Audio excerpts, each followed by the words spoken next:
Est-ce que tu as des personnes dans ton entourage qui te découragent, qui vont plus avoir tendance à voir le risque que tu entreprennes un chemin plutôt que les avantages que tu as à entreprendre un chemin? Et justement, ces personnes vont plus voir toutes les possibilités pour que tu puisses te planter plutôt que les possibilités pour que tu puisses réussir. Et toi, tu as envie de réussir tes projets. On a tous des personnes qui nous découragent autour de nous. Ça fait partie de la vie. Et justement, prêter attention à son entourage et ce qu'il nous dit est très important parce que ça va avoir tendance à nous affecter et à faire bifurquer le cours de notre existence. Parce que plus on reçoit des messages qui sont décourageants, malgré nous, on finit par y croire et on finit par se renfermer et ne plus prendre justement ces risques et ne plus aller vers ces choses qu'on a envie d'entreprendre. Alors, le problème, c'est qu'on n'arrive pas à s'en rendre compte finalement. Et l'idée, justement, ce que je voudrais te partager, c'est peut-être des solutions potentielles pour que tu puisses faire en sorte que ces personnes qui sont peut-être autour de toi décourageantes aient moins d'impact sur toi.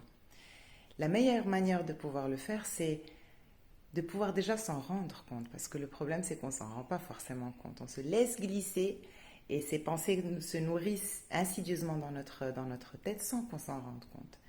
Alors qu'on a en nous un outil qui est juste extraordinaire pour pouvoir justement sentir et se reconnecter à ce qui se passe, et c'est notre corps, parce que notre corps sent tout.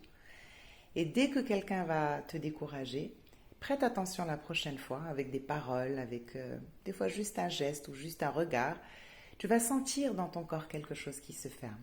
Soit ton ventre qui se serre, soit ton cœur qui se serre, soit ta gorge qui se serre, soit tes épaules qui tombent et qui s'alourdissent. Tout ça, c'est un signal de ton corps qui te dit attention, ça, c'est pas une bonne information pour toi.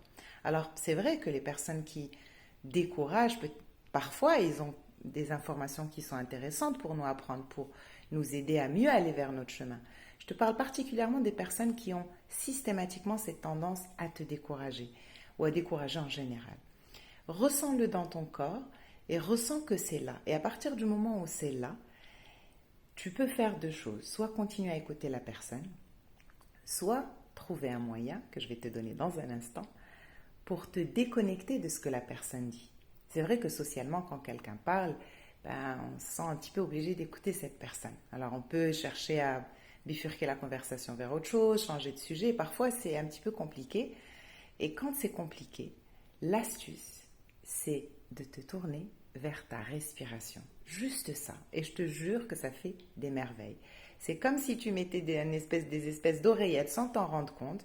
Tu continues à être présent et présente à la personne en face de toi, à la regarder, à peut-être faire même un oui de la tête.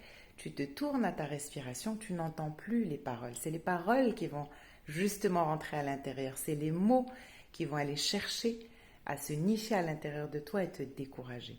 Dès que tu sens dans ton corps quelque chose qui se serre à cause de la parole de quelqu'un et que tu ne peux pas changer de sujet ou tu ne peux pas faire autre chose, tourne-toi vers ta respiration. Juste ressens le moment où tu inspires et tu expires et reste concentré juste sur ça. Tu peux aussi compter, peut-être jusqu'à 4, peut-être jusqu'à 5, le temps de ton inspire et la même chose le temps de ton expire. Et tu verras que c'est un antidote à toutes les fois où tu as envie de décrocher parce que ce que tu entends, ce que tu vois, ce que tu sens n'est pas confortable pour toi, n'est pas quelque chose de plaisant pour toi. La respiration est une énorme ressource pour nous. Je t'invite à l'utiliser autant que possible. À bientôt.